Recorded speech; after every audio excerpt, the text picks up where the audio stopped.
төлемдерін қалай төлеу керек екенін көрсететін боламыз. Біздің төлейтін төлеміміз ИП-ес өзіне пенсионка, социальный медстраховка төлейді. Соны көрсетеміз. ИП-есі төлейтін төлемдерді көрсетеміз. Ол үшін сіз Каспи приложениеңізге кіресіз. Платежи басасыз. Платежидан кейін всеге кіріп тұрмыз. Біз қазір госуслуги, штрафы, налоги дегенді басамыз.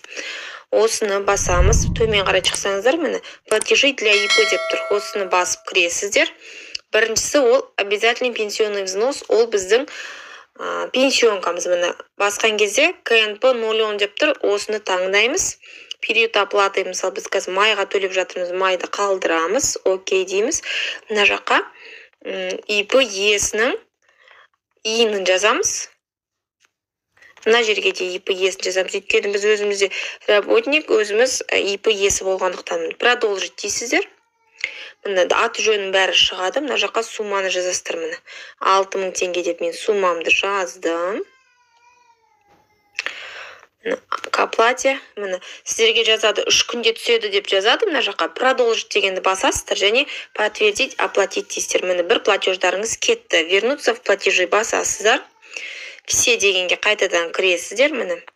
Платежи для ИП-ға кіріп, екіншісін төлейміз. Социальный отчисленияны төлейміз. Социальный отчисленияны үстін басасыздар. Выберите тип платежа деген жерге кіріп, КНП 012-ні таңдайсыздар. КНП 012, период оплаты біз майды таңдаймыз. Иін плательщикаға иінімізді жазамыз. ИП-есі өзінің иінін жазады.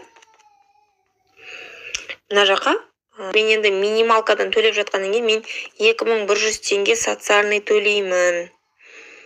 К оплате подтвердить төленді. Вернуться в платежи дейміз. Всеге кіреміз. Госуслуги, штрафыға кіреміз. Платежи для ИП-ға кіреміз. Взносы на обязательное соцмедстрахование для ИП деп тұр. Соны басамыз.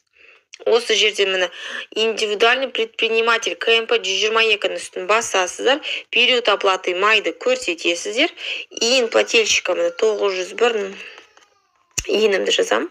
Продолжить дейсіздер. Сіздерге шығады. Осыны продолжить деп төлейсіздер. Менен қазір төлемеймін. Жайрақ төлеймін. Сондықтан сіздер продолжить деп басасыздар. Сіздер мына жақта чектарыңыз шығады.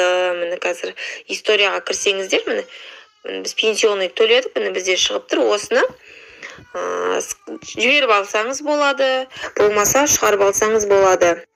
Осылай өздеріңіздің ИП-ларыңызға төлесеңіз болады. Ол сіздер мои платежидің ішінде сохранить етіліп тұрады.